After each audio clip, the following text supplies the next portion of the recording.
you how to not just get into the TKES platform, but to navigate after you have a walkthrough. So you log into your TAC, you go to the tools, search LDS,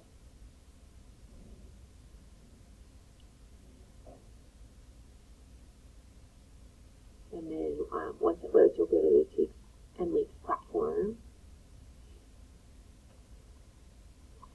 So everything for this year is going to be in this hyperlink for the 2018-19. So basically, you have the green, meaning that you're done with something, and if something's in progress, it's going to be like an orangey yellow. So my orientation is done. Your professional learning goal will be yellow all year because it's ongoing.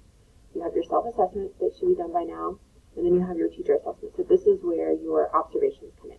So you can click on it, and it brings down a variety of information.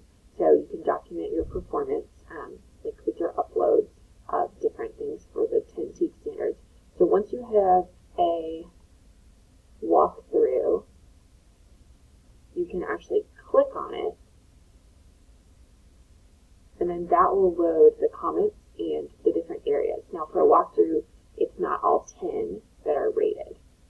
So, and it is my understanding that the combination of all of your walkthroughs and your formatives will include all 10 standards, but it's not that all 10 have to be hit with any one observation.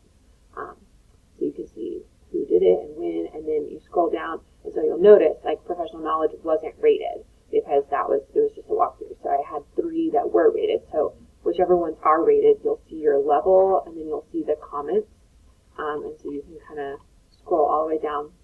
Once you read all of those things, you can sign off by clicking on the teacher observation sign off. And